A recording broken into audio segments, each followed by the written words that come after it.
CM Siddaramaiah, DCM DK Shivakumar, ಕಾಂಗ್ರೆಸ್ನ ರಾಜ್ಯ ಉಸ್ತುವಾರಿ ರಣದೀಪ್ ಸಿಂಗ್ ಸುರ್ಜೇವಾಲಾ ಸೇರಿದಂತೆ ಕಾಂಗ್ರೆಸ್ನ ನಾಯಕರುಗಳು, ಕಾಂಗ್ರೆಸ್ನ ಶಾಸಕರುಗಳು ಇವರೆಲ್ಲರೂ ಕೂಡ ತಲೆಗೆ ಮುಂಡಾಸು ಕಟ್ಟಿಕೊಂಡಿದ್ರು. ಮುಂಡಾಸು ಸಾಮಾನ್ಯವಾಗಿ ರೈತರು ಮತ್ತು ವಿಶೇಷವಾಗಿ ರೈತ ಕಾರ್ಮಿಕರ ಸಂಕೇತ ಅದು. ಯಾಕಂದರೆ ಹೊಲದಲ್ಲಿ ದುಡಿಯುವಂತಹ ಸಂದರ್ಭದಲ್ಲಿ ತಲೆಯ ಮೇಲೆ ಒಂದು ಮುಂಡಾಸು ಕಟ್ಟಿ ಬಿಸಿಲಿನಿಂದ ರಕ್ಷಣೆಯನ್ನು ಪಡ್ಕೊಳ್ಳುವಂತಹ ಕಾರಣಕ್ಕಾಗಿ ಕಟ್ಕೊಳ್ತಾರೆ. ಅದು ಶ್ರಮದ ಸಂಕೇತವೂ ಕೂಡ ಹೌದು. ಆ ಶ್ರಮದ ಸಂಕೇತವಾಗಿರ್ತಕ್ಕಂತಹ ಮುಂಡಾಸನ್ನು ತೊಟ್ಟು ಮನ್ರೇಗಾ ಜಾರಿ ಆಗಬೇಕು, ಮರು ಜಾರಿ ಆಗಲೇಬೇಕು, ಮನ್ರೇಗಾವನ್ನು ಉಳಿಸಬೇಕು, VBG ರಾಮ್ಜಿಯನ್ನು ತೆಗಿಬೇಕು ಅನ್ನುವಂತಹ ಹೋರಾಟವನ್ನು ಇವತ್ತು ಕಾಂಗ್ರೆಸ್ ನಾಯಕರು ಮಾಡಿದ್ದಾರೆ. ಬೆಂಗಳೂರಿನ ಫ್ರೀಡಂ ಪಾರ್ಕ್ನಲ್ಲಿ ಮುಖ್ಯಮಂತ್ರಿ ಸಿದ್ದರಾಮಯ್ಯನವರು ಉಪಮುಖ್ಯಮಂತ್ರಿ DK ಶಿವಕುಮಾರ್ ಅವರ ತಲೆಗೆ ಮುಂಡಾಸನ್ನು ಕಟ್ಟಿದ್ದಾರೆ. ಆ ಮೂಲಕವಾಗಿ ಮುಂಡಾಸನ್ನು ಧರಿಸಿನೇ ಮನ್ರೇಗಾವನ್ನು ಉಳಿಸಬೇಕು ಅನ್ನುವಂತಹ ಹೋರಾಟಕ್ಕೆ ಈಗ ಕಾಂಗ್ರೆಸ್ ಕೈ ಹಾಕಿದೆ. ಇವತ್ತು ಬೆಂಗಳೂರಿನಲ್ಲಿ ನಡೆದಿರುವಂಥದ್ದು ಮನ್ರೇಗಾ ಬಚಾವು, VBG ರಾಮ್ಜಿ ಹಠಾವು ಅನ್ನುವಂತಹ ಒಂದು ಪ್ರೊಟೆಸ್ಟ್. ಮನ್ರೇಗಾವನ್ನು ಉಳಿಸಿ, VBG ರಾಮ್ಜಿಯನ್ನು ಓಡಿಸಿ ಅನ್ನುವಂತಹದ್ದನ್ನು ತೊಲಗಿಸಿ ಅನ್ನುವಂಥದ್ದನ್ನು ಇವತ್ತು ಹೋರಾಟವನ್ನು ಮಾಡಿದ್ದಾರೆ. ಕೇಂದ್ರ ಸರ್ಕಾರದ ವಿರುದ್ಧ ಕಾಂಗ್ರೆಸ್ ನಾಯಕರುಗಳು ಸಂಗ್ರಾಮವನ್ನು ನಡೆಸ್ತಾ ಇದ್ದಾರೆ. ದೊಡ್ಡ ಮಟ್ಟದ ಸಂಗ್ರಾಮವನ್ನು ಘೋಷಣೆ ಮಾಡಿದ್ದಾರೆ. ರಾಜ್ಯಪಾಲರ ಮೂಲಕವಾಗಿ ಕೇಂದ್ರ ಸರ್ಕಾರಕ್ಕೂ ಕೂಡ ರಾಜ್ಯ ಸರ್ಕಾರದ ಪ್ರೊಟೆಸ್ಟ್ ಅನ್ನು, ರಾಜ್ಯ ಸರ್ಕಾರದ ಪ್ರತಿಭಟನೆಯ ಸಂದೇಶವನ್ನು ರವಾನಿಸಿದ್ದಾರೆ. ಕೇಂದ್ರ ಸರ್ಕಾರದ ವಿರುದ್ಧ ಕಾಂಗ್ರೆಸ್ ದೊಡ್ಡ ಮಟ್ಟದ ಸಂಗ್ರಾಮವನ್ನು ಸಾರಿರುವಂಥದ್ದು. VBG ರಾಮ್ಜಿ ವಿರುದ್ಧ ಇದು ದೊಡ್ಡ ಅಸ್ತ್ರವಾಗಿಯೂ ಕೂಡ ಕಾಂಗ್ರೆಸ್ ಸಿಕ್ಕಿದೆ.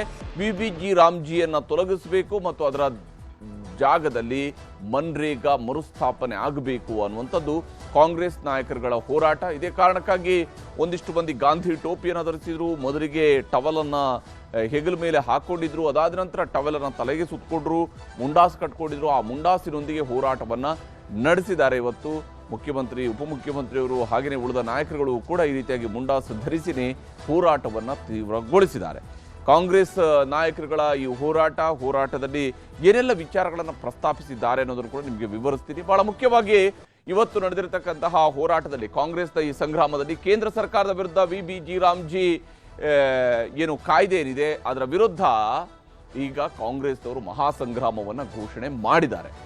ಬೆಂಗಳೂರಿನ ಫ್ರೀಡಂ ಪಾರ್ಕ್ನಲ್ಲಿ ಮುಖ್ಯಮಂತ್ರಿ, ಉಪಮುಖ್ಯಮಂತ್ರಿ ಸೇರಿದಂತೆ ಕಾಂಗ್ರೆಸ್ ನಾಯಕರುಗಳು ಈ ಹೋರಾಟದಲ್ಲಿ ಭಾಗಿಯಾಗಿದ್ದರು.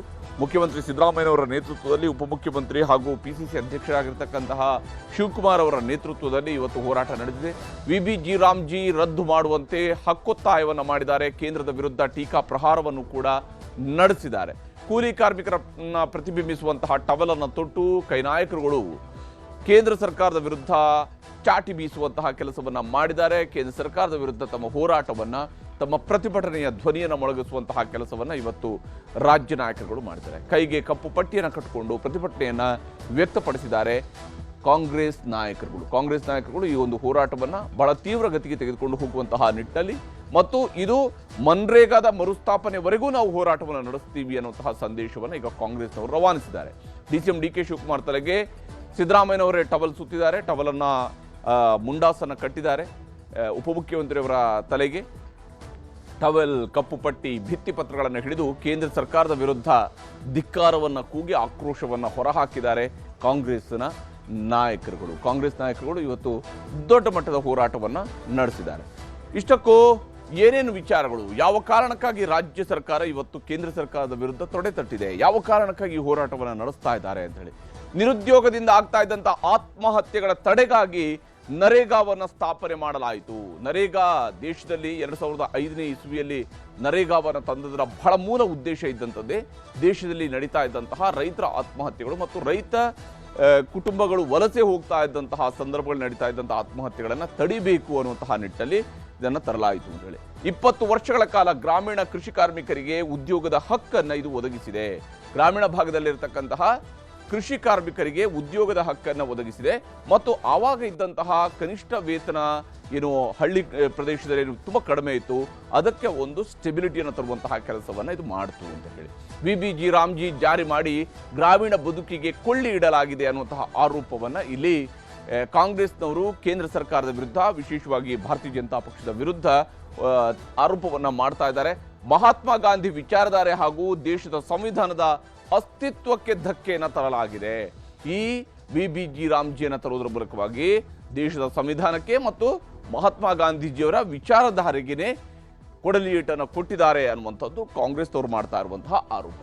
ರಾಜ್ಯಗಳಿಗೆ ಅನುದಾನವನ್ನೇ ಕೊಡದೆ ಅನ್ಯಾಯ ಮಾಡಲಾಗಿದೆ, ಕೂಲಿಕಾರರ ಹಣ ಎಲ್ಲಿಂದ ತರುವಂಥದ್ದು ಅಂತೇಳಿ. ಯಾಕಂದ್ರೆ ಇಲ್ಲಿ ರಾಜ್ಯಗಳಿಗೆ ನೇರವಾಗಿ ಅನುದಾನ ಬರುವುದಿಲ್ಲ.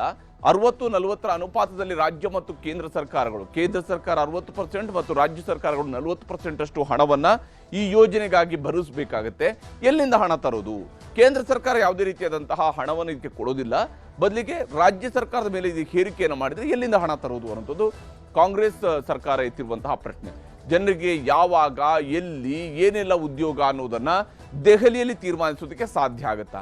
ನಮ್ಮ ಹಳ್ಳಿಯಲ್ಲಿ, ನಮ್ಮ ಗ್ರಾಮದಲ್ಲಿ, ನಮ್ಮ ಊರಿನಲ್ಲಿ ಯಾವುದೋ ಕೆಲಸ ಆಗಬೇಕು ಅಂತ ಹೇಳಿದ್ರೆ ಅದು ದೆಹಲಿಯಲ್ಲಿ ತೀರ್ಮಾನ ಆಗೋದಕ್ಕೆ ಸಾಧ್ಯ ಆಗುತ್ತಾ, ಅಥವಾ ಆಯಾ ಗ್ರಾಮ ಪಂಚಾಯತ್ ಮಟ್ಟದಲ್ಲಿ ತೀರ್ಮಾನ ಆಗಬೇಕಾ ಅನ್ನುವಂಥದ್ದು ಕಾಂಗ್ರೆಸ್ನವರು ಎತ್ತಿರುವಂತಹ ಬಹಳ ಮುಖ್ಯವಾಗಿರ್ತಕ್ಕಂತಹ ಪ್ರಶ್ನೆ.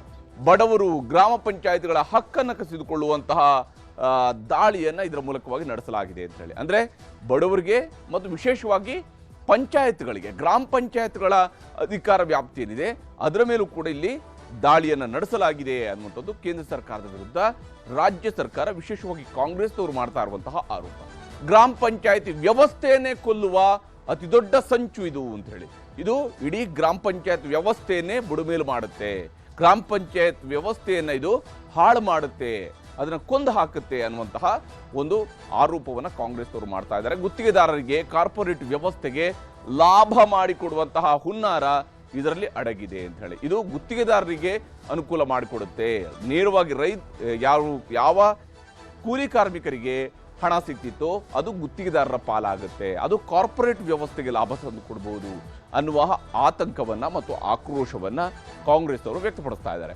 ವಿಶೇಷವಾಗಿ RSS ಮಾರ್ಗದರ್ಶನದಂತೆ ಬಿಜೆಪಿಯಿಂದ ಕಾನೂನು ಜಾರಿಯಾಗಿದೆ ಅಂತೇಳಿ ಆಕ್ರೋಶವನ್ನ ಹೊರಹಾಕಿದ್ದಾರೆ. RSSನ ಮಾರ್ಗದರ್ಶನದಂತೆಯೇ ಬಿಜೆಪಿಯವರು ಈ ಕಾನೂನನ್ನ ಜಾರಿ ಮಾಡೋದಕ್ಕೆ ಹೊರಟಿದ್ದಾರೆ ಅಂತ ಹೇಳುವಂಥದ್ದು ಕಾಂಗ್ರೆಸ್ನವರು ಮಾಡ್ತಾ ಇರುವಂತಹ ಆರೋಪ. ಮತ್ತು VBG ರಾಮ್ಜಿ ಕಾಯ್ದೆ ದೇಶಕ್ಕೆ ಮಾರಕವಾಗಲಿದೆ ಅಂತ ಹೇಳಿ ಕಾಂಗ್ರೆಸ್ ನಾಯಕರು ಆರೋಪವನ್ನ ಮಾಡ್ತಾ ಇದ್ದಾರೆ. ಇದು ಇಡೀ ದೇಶಕ್ಕೇನೆ ಮಾರಕ ಆಗಬಹುದು ಅಂತ ಹೇಳಿ ಕಾಂಗ್ರೆಸ್ನವರು ಎಚ್ಚರಿಕೆಯನ್ನು ಕೊಡ್ತಾ ಇದ್ದಾರೆ. VBG ರಾಮ್ಜಿ ರದ್ದು ಮಾಡಿ ಮನ್ರೇಗಾ ಮರುಸ್ಥಾಪನೆ ಮಾಡುವವರೆಗೂ ಹೋರಾಟ ಅಂತ ಹೇಳಿ ಎಚ್ಚರಿಕೆಯನ್ನು ಕೊಟ್ಟಿದ್ದಾರೆ.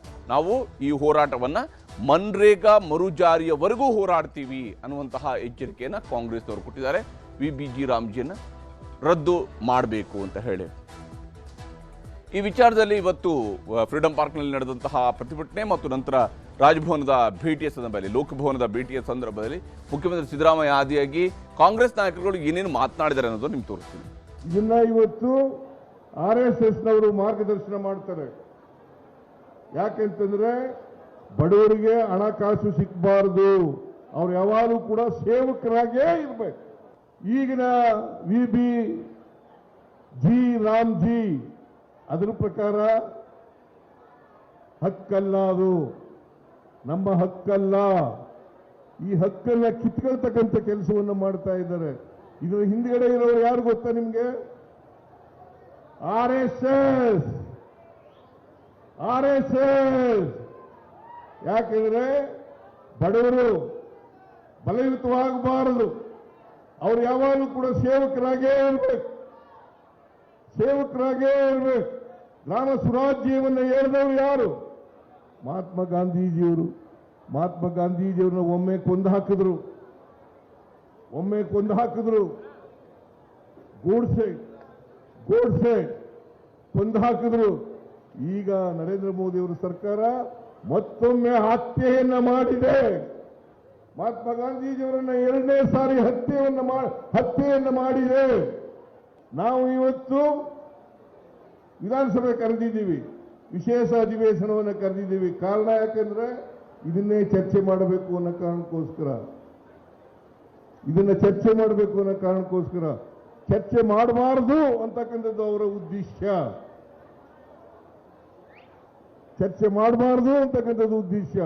ಆದರೂ ನಾವು ಚರ್ಚೆಯನ್ನ ಮಾಡೇ ತೀರ್ತೀವಿ ಅಂತಕ್ಕಂಥ ಮಾತುಗಳನ್ನ ಹೇಳಲಿಕ್ಕೆ ಬಯಸ್ತಾ ಇದ್ದೇನೆ. ಚರ್ಚೆಯನ್ನು ಮಾಡೇ ತೀರ್ತೀವಿ, ರೆಸಲ್ಯೂಷನ್ ಅನ್ನು ಮಾಡೇ ಮಾಡ್ತೀವಿ ಅಂತಕ್ಕಂಥ ಮಾತುಗಳನ್ನ ನಾನು ಈ ಸಂದರ್ಭದಲ್ಲಿ ಹೇಳಲಿಕ್ಕೆ ಬಯಸ್ತಾ ಇದ್ದೇನೆ. ಸುಮಾರು 75 ವರ್ಷಗಳ ಕಾಲ ನೆಹರು, ಇಂದಿರಾ ಗಾಂಧಿ ಅವರು, ರಾಜೀವ್ ಗಾಂಧಿ, ಸೋನಿಯಾ ಗಾಂಧಿ ಎಲ್ಲರ ಬಗ್ಗೆ ಅಪಪ್ರಚಾರ ಮಾಡಿದಂಥ ಭಾರತೀಯ ಜನತಾ ಪಾರ್ಟಿಯವರು ಈಗ ಮಹಾತ್ಮ ಗಾಂಧಿಯವರ ವಿಚಾರಧಾರೆಗಳಿಗೆ ಕೈ ಹಾಕ್ತಾ ಇದ್ದಾರೆ.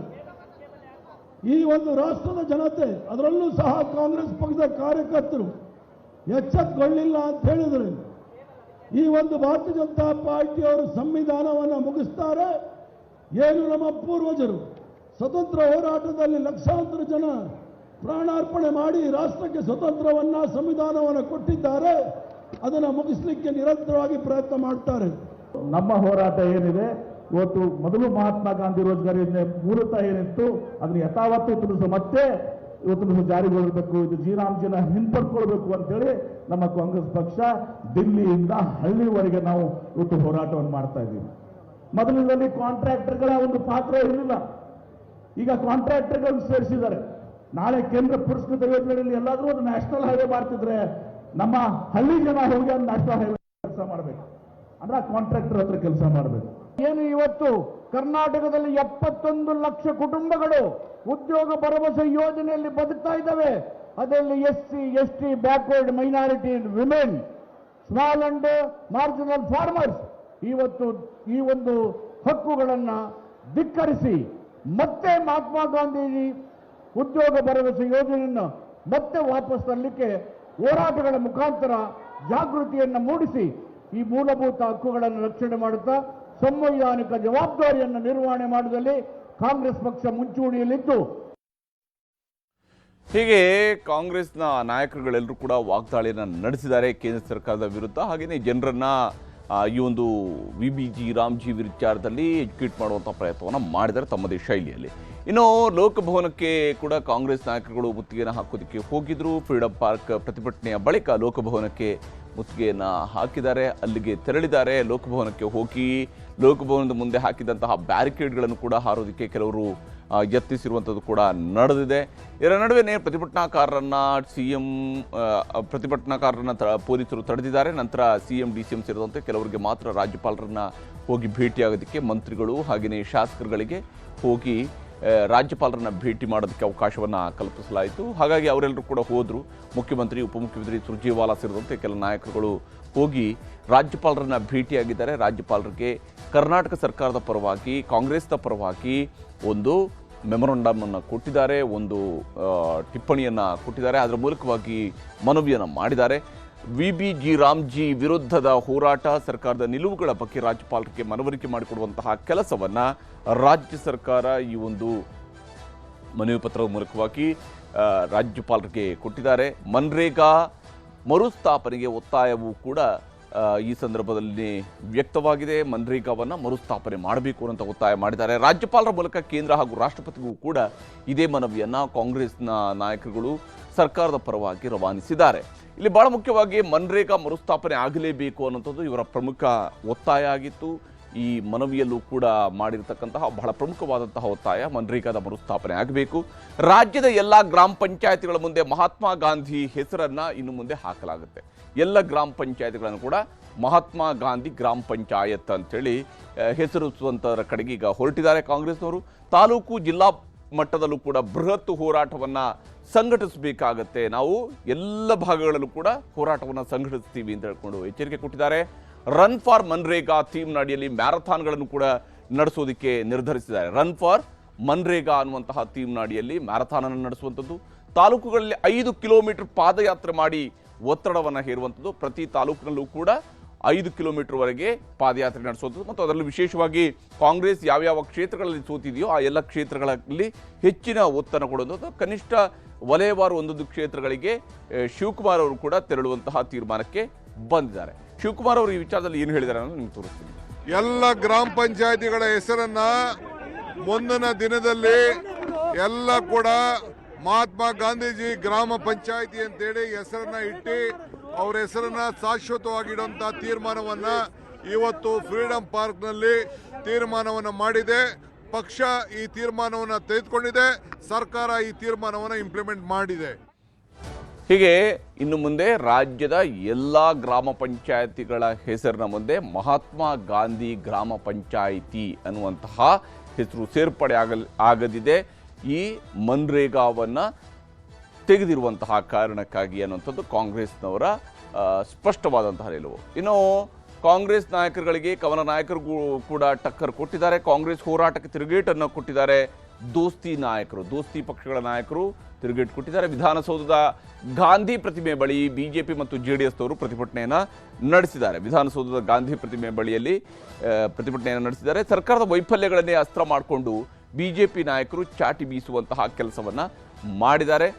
ಜನಾರ್ದನ ರೆಡ್ಡಿ ಮನೆ ಮೇಲಿನ ದಾಳಿ, ಆ ವಿಚಾರವನ್ನು ಬಹಳ ಪ್ರಮುಖ ಅಜೆಂಡಾವಾಗಿ ಇವತ್ತು ಭಾರತೀಯ ಜನತಾ ಪಕ್ಷದವರು ತೆಗೆದುಕೊಂಡಿದ್ರು. ಹಾಗೆಯೇ ಅಬಕಾರಿ ಇಲಾಖೆಯ ಲಂಚ ಪ್ರಕರಣ, ಅಬಕಾರಿ ಇಲಾಖೆಯಲ್ಲಿ ಈಗಾಗಲೇ ಲೋಕಾಯುಕ್ತ ರೇಡ್ ಆದಾಗ ನಡೆದಿರ್ತಕ್ಕಂತಹ ಬಯಲಾಗಿರ್ತಕ್ಕಂತಹ ಲಂಚ ಪ್ರಕರಣವನ್ನು ಕೂಡ ಕೈಗೆತ್ತಿಕೊಂಡಿದ್ದಾರೆ. ಮತ್ತು ವಿದೇಶಿ ಮಹಿಳೆ ಮೇಲಿನ ಅತ್ಯಾಚಾರ ವಿಚಾರವೂ ಕೂಡ ಬಹಳ ಪ್ರಮುಖವಾಗಿ ಬಿಜೆಪಿ ತನ್ನ ಹೋರಾಟದ ಅಸ್ತ್ರವಾಗಿ ಬಳಕೆ ಮಾಡಿಕೊಳ್ತಿದೆ. ಶಿಡ್ಲಘಟ್ಟದಲ್ಲಿ ಪೌರಾಯುಕ್ತಿಗೆ ನಿಂದನೆ ಮಾಡಿರ್ತಕ್ಕಂತಹ ವಿಚಾರವನ್ನು ಕೂಡ ಗಂಭೀರವಾಗಿ ತೆಗೆದುಕೊಂಡಿದ್ದಾರೆ. ಅದೇ ವಿಚಾರವನ್ನು ಕೂಡ ಈಗ ಪ್ರಸ್ತಾಪ ಮಾಡ್ತಿದ್ದಾರೆ. ಹೆಚ್ಚುತ್ತಿರುವ ಅಪರಾಧ ಕೃತ್ಯಗಳ ಬಗ್ಗೆಯೂ ಕೂಡ ಇಲ್ಲಿ ಪ್ರಸ್ತಾಪವನ್ನು ಬಿಜೆಪಿಯವರು ಮಾಡಿದ್ದಾರೆ. ರಾಜ್ಯಪಾಲರಿಗೆ ಅಧಿವೇಶನದಲ್ಲಿ ಅಗೌರವ ಸೂಚಿಸಿರ್ತಕ್ಕಂತಹ ಘಟನೆಯನ್ನು ಕೂಡ ಬಹಳ ಪ್ರಮುಖ ಅಜೆಂಡಾವಾಗಿ ಮಾಡಿಕೊಂಡು ಸರ್ಕಾರದ ವಿರುದ್ಧ ಇವತ್ತು ಮಹಾತ್ಮ ಗಾಂಧಿ ಪ್ರತಿಮೆಯ ಬಳಿಯಲ್ಲಿ ಬಿಜೆಪಿ ನಾಯಕರುಗಳು ಹೋರಾಟವನ್ನು ನಡೆಸಿದ್ದಾರೆ.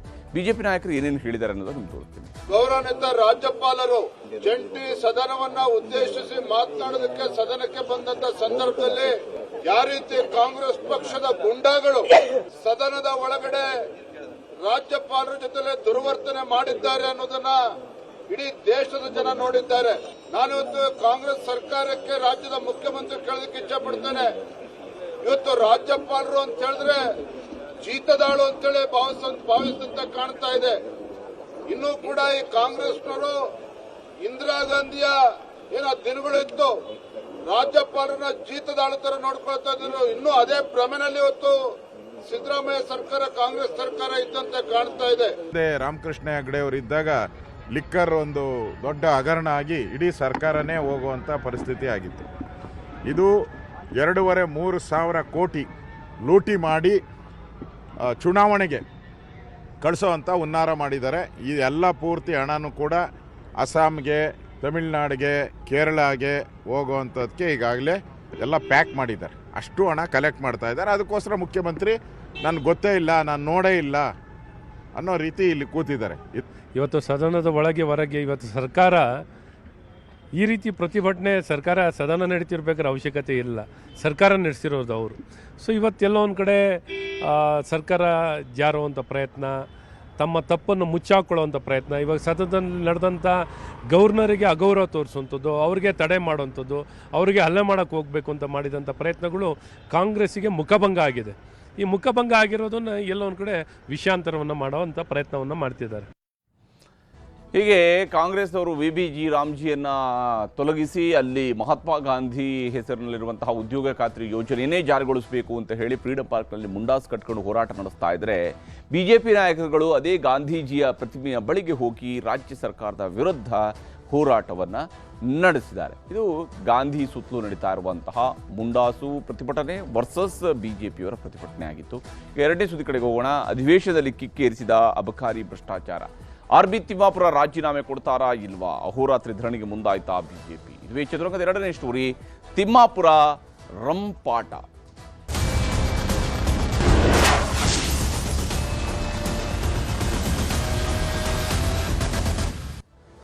ರಾಜ್ಯದ ಅಬಕಾರಿ ಇಲಾಖೆಯ ವಿರುದ್ಧ ಭ್ರಷ್ಟಾಚಾರದ ಆರೋಪಗಳು ಆಗಾಗ್ಗೆ ಕೇಳಿ ಬರ್ತಾ ಇದ್ದಾವೆ. ವಿಶೇಷವಾಗಿ ಅಬಕಾರಿ ಇಲಾಖೆಯ ಅಡಿಯಲ್ಲೇ ಕಾರ್ಯನಿರ್ವಹಿಸ್ತಾ ಇರತಕ್ಕಂಥ ಅನೇಕ ಮದ್ಯ ಮಾರಾಟಗಾರರು ಅಬಕಾರಿ ಇಲಾಖೆಯಲ್ಲಿ ಭ್ರಷ್ಟಾಚಾರ ಮಿತಿ ಮೀರಿದೆ ಅಂತ ಹೇಳುವಂತಹ ಆರೋಪವನ್ನು ಮಾಡ್ತಾ ಇದ್ದಾರೆ. ವಿಶೇಷವಾಗಿ ಯಾವೆಲ್ಲ ಬಾರ್ ಓನರ್ಗಳಿದ್ದಾರೆ, ಇವರ ಅಸೋಸಿಯೇಷನ್ಗಳಿದ್ದಾವೆ, ಇವರು ಬಹಳ ಓಪನ್ ಆಗಿ ಆರೋಪವನ್ನು ಮಾಡಿದ್ದಾರೆ.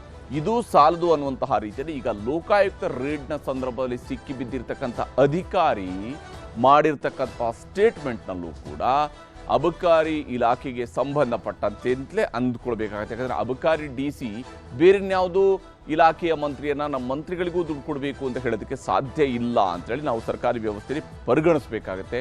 ಮಂತ್ರಿಗಳಿಗೂ ಕೊಡಬೇಕಿದೆ ಅಂತ ಹೇಳಿದರೆ ಯಾವ ಮಂತ್ರಿ ಅಂತ ಕೇಳ್ತಿದ್ದಾರೆ ಅಬಕಾರಿ ಸಚಿವರು. ಇದು ನಿಜಕ್ಕೂ ಅಬಕಾರಿ ಇಲಾಖೆ ಅನ್ನುವಂಥದ್ದು ಗೊತ್ತು. ಹಾಗೆಂತೇಳಿ ಮಂತ್ರಿ ನನ್ನ ಹೆಸರು ಹೇಳಿದ್ರಷ್ಟೇ ನಾನು ಮಂತ್ರಿ, ಇಲ್ಲದೆ ಹೋದರೆ ಯಾವುದೋ ಮಂತ್ರಿ ಅಂತ ಹೇಳುವ ರೀತಿಯಲ್ಲಿ ಆದರೆ ಏನು ಕತೆ ಇದು? ಆ ಲೆವೆಲ್ಗೆ ಕಿಕ್ಕಿ ಇರಬಾರ್ದು ಯಾವತ್ತೂ ಕೂಡ. ಆದರೆ ಇಲ್ಲಿ ಅಬಕಾರಿ ಇಲಾಖೆಗೆ ಸಂಬಂಧಪಟ್ಟಂತೆ ನಡೀತಾ ಇರುವಂತಹ ಬೆಳವಣಿಗೆ ನೋಡ್ತಾ ಇದ್ರೆ ಏನಿದು ಅನ್ನುವಂಥ ಪ್ರಶ್ನೆ ಬಂದೇ ಬರುತ್ತೆ.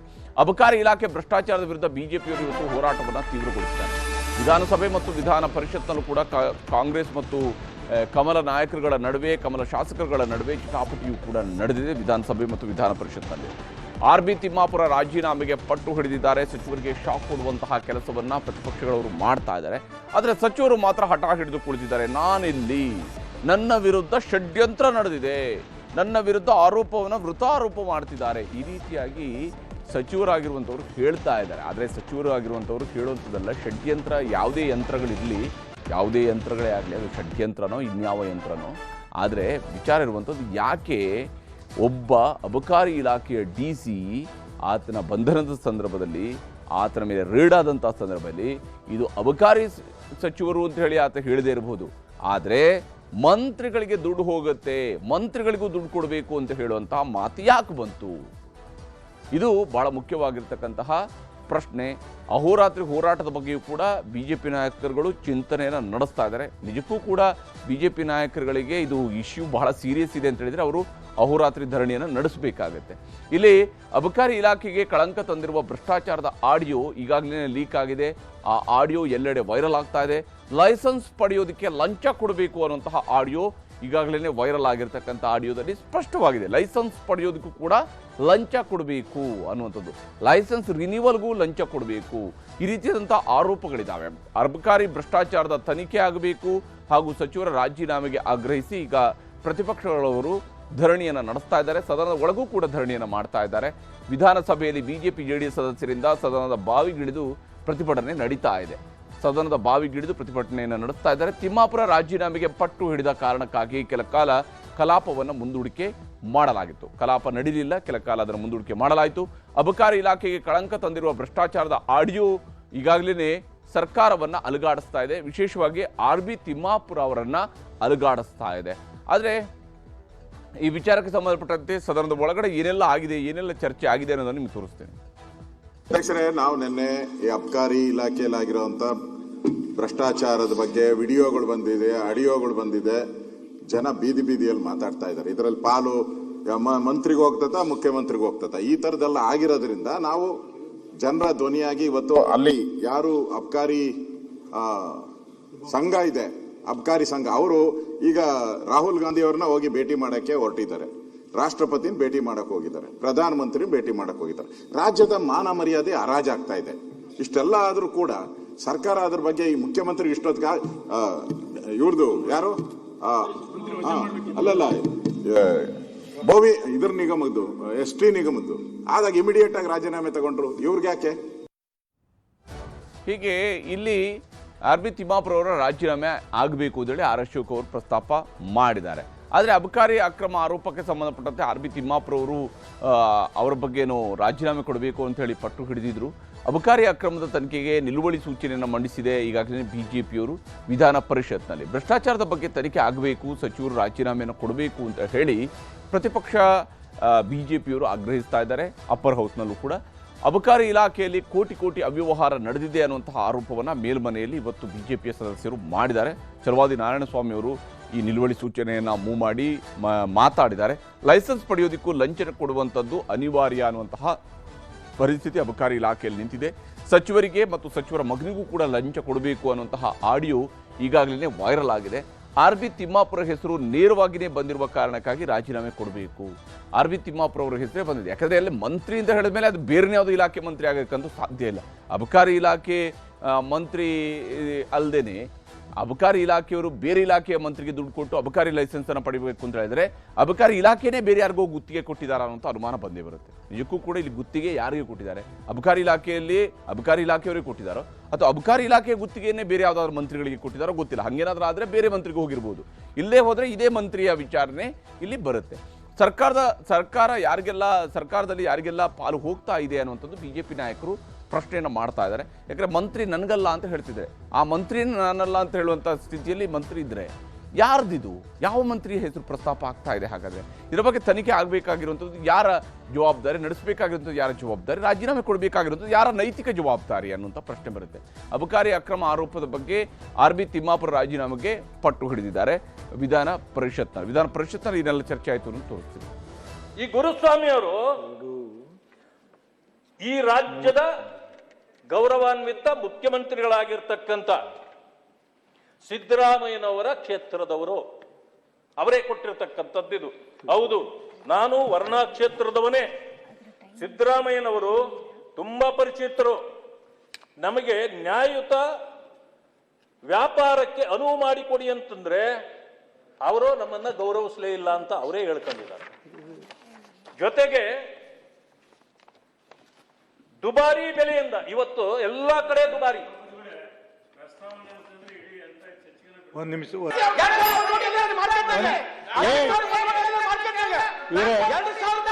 ಯಾವ ಕಡೆ ತಗೋಬಾರ್ದು, ಅವ್ರು ಮಾತಾಡೋದು ಯಾವ ಕಡೆ ತಗೋಬಾರ್ದು, ನನ್ನ ಅನುಮತಿಯಿಂದ ಮಾತಾಡೋ ಯಾವ ಕಡೆ ಹೇಳ್ತೀನಿ ನಾನು ತಗೋತೀನಿ ಬಿಡಿ. ನೋಡಿ ಒಂದ್ ನಿಮಿಷ ನಾರಾಯಣಸ್ವಾಮಿ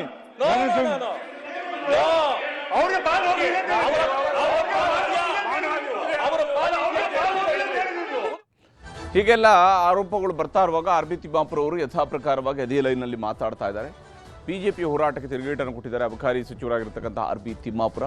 ತನಿಖೆ ಇಲಾಖೆಯಲ್ಲಿ ಯಾವುದೇ ಅಕ್ರಮ ಅಥವಾ ಭ್ರಷ್ಟಾಚಾರ ಆಗಿಲ್ಲ ಅಂತೇಳಿ ಇದುವರೆಗೆ ಯಾರೂ ಕೂಡ ನನ್ನ ಇಲಾಖೆಯಲ್ಲಿ ಭ್ರಷ್ಟಾಚಾರ ಆಗಿದೆ ಅಂತೇಳಿ ಒಪ್ಕೊಂಡಿರ್ತಕ್ಕಂಥ ಮಂತ್ರಿ ಇದಕ್ಕೆ ಸಾಧ್ಯನೇ ಇಲ್ಲ. ಇವರು ಏನು ವಿಶೇಷ ಏನಲ್ಲ, ಅದರಲ್ಲಿ ನನ್ನ ಇಲಾಖೆಯಲ್ಲಿ ಭ್ರಷ್ಟಾಚಾರನೇ ನಡೆದಿಲ್ಲ ಅಂತ ಹೇಳ್ತಿದ್ದಾರೆ. ಬಿಜೆಪಿಯವರು ಪ್ರತಿಭಟನೆ ಮಾಡೋದರಲ್ಲಿ ಅರ್ಥವೇ ಇಲ್ಲ ಅನ್ನುವಂಥದ್ದು ಸಚಿವ RB ತಿಮ್ಮಾಪುರ ಅವರ ಸ್ಪಷ್ಟನೆ. ತಪ್ಪು ಮಾಡಿಲ್ಲ, ನಾನು ಯಾಕೆ ರಾಜೀನಾಮೆ ಕೊಡಲಿ ಅಂತೇಳಿ ಕೇಳ್ತಾ ಇದ್ದಾರೆ. ನಾನು ತಪ್ಪು ಮಾಡಿಲ್ಲ, ನಾನು ಯಾಕೆ ರಾಜೀನಾಮೆ ಕೊಡಬೇಕು? ನನ್ನ ವಿರುದ್ಧ ಷಡ್ಯಂತ್ರ ನಡೀತಿದೆ, ಸಾಕ್ಷಿ ಇದ್ರೆ ಲೋಕಾಯುಕ್ತಕ್ಕೆ ನೀಡಲಿ ಅನ್ನುವಂಥದ್ದು ಇಲ್ಲಿ ಸಚಿವರು ಹೇಳ್ತಾ ಇರತಕ್ಕಂತಹ ಸಚಿವರ ಮಾತುಗಳನ್ನು ತೋರಿಸ್ತೀವಿ. ಈಗ ನಿಮ್ಮ ರಾಜೀನಾಮೆಗೆ ಒತ್ತಾಯ ಮಾಡಿ ಅಯ್ಯೋ ಎದಕ್ಕೆ ರಾಜೀನಾಮೆ, ಅವ್ರು ಯಾರ್ಯಾದಕ್ಕೆ ರಾಜೀನಾಮೆ ಕೇಳಿದಾರೆ ನನಗೆಲ್ಲ ಗೊತ್ತಿಲ್ಲ. ಅದನ್ನೆಲ್ಲ ಡಿಟೇಲ್ ಹೇಳ್ಬೇಕಂತ ಬಿಟ್ಟಿದ್ದೀನಿ. ಏನು ಸಾಕ್ಷಿ ಆಧಾರಗಳಿದ್ರೆ ಕೊಡ್ಲಿ. ಏನಿದೆ ಸಾಕ್ಷಿ? ವಿದೌಟ್ ಸಾಕ್ಷಿ ಹೇಳಿದ್ರೆ ಏನಾಗುತ್ತೆ? ಷಡ್ಯಂತ್ರಗಳು ನಡೀತಾ ಇದ್ದಾವೆ, ಅದಕ್ಕೆಲ್ಲ ಉತ್ತರ ಕೊಡೋ ಶಕ್ತಿನೂ ಇದೆ, ಅದನ್ನ ನಾವು ಎದುರಿಸೋ ಶಕ್ತಿ ಇದೆ. ಸುಳ್ಳುಗಳನ್ನ ಯಾವ ರೀತಿ ಹೇಳ್ತಾರೆ ಅನ್ನೋದು ನನಗೆ ಗೊತ್ತಿದೆ. ಸಾಕ್ಷಿ ಪುರಾವೆ ಇದ್ರೆ ಹೇಳಿ, ನಾನು ಮಾತಾಡ್ತೀನಿ. ಹೀಗೆ ಸಚಿವರು ಸಾರಾಸಗಟಾಗಿ ತನ್ನ ವಿರುದ್ಧದ ಎಲ್ಲ ಬೆಳವಣಿಗೆಗಳು ಕೂಡ ಷಡ್ಯಂತ್ರದ ಭಾಗ ಅಂತ ಹೇಳ್ತಾರೆ. ಏನು ಷಡ್ಯಂತ್ರ ಏನೋ ಕತೆ ಗೊತ್ತಿಲ್ಲ. ಆದರೆ ಒಬ್ಬ ಅಬಕಾರಿ ಇಲಾಖೆ DCನೇ ಆತನ ಮೇಲೆ ಲೋಕಾಯುಕ್ತ ರೇಡ್ ಆಗುತ್ತೆ, ರೇಡ್ ಆಗಿ ಸಿಕ್ಕಾಕತಾನೆ. ಈ ಸಂದರ್ಭದಲ್ಲಿ ಬಯಲಾಗ್ತಾ ಇರುವಂತಹ ಮಂತ್ರಿಗೂ ಪಾಲು ಹೋಗ್ತಾ ಇದೆ ಅಂತ ಹೇಳಿದರೆ ಯಾವ ಮಂತ್ರಿ ಅದು? ಅದು ಅಬಕಾರಿ ಇಲಾಖೆಯ ಮಂತ್ರಿನೋ ಅಥವಾ ಬೇರೆ ಯಾವುದಾದ್ರೂ ಇಲಾಖೆಯ ಮಂತ್ರಿಗೆ ಅಬಕಾರಿ ಇಲಾಖೆಯನ್ನು ಗುತ್ತಿಗೆ ಕೊಟ್ಟಿದ್ದಾರಾ ಅನ್ನೋದ್ರ ಬಗ್ಗೆ ಆದರೂ ಕೂಡ ರಾಜ್ಯದ ಜನಕ್ಕೆ ಸ್ಪಷ್ಟತೆಯನ್ನು ಸರ್ಕಾರನೇ ಕೊಡಬೇಕಾಗುತ್ತೆ. ಇದಾಗಿತ್ತು ಇವತ್ತಿನ ಚದುರಂಗ. ನಮಸ್ಕಾರ.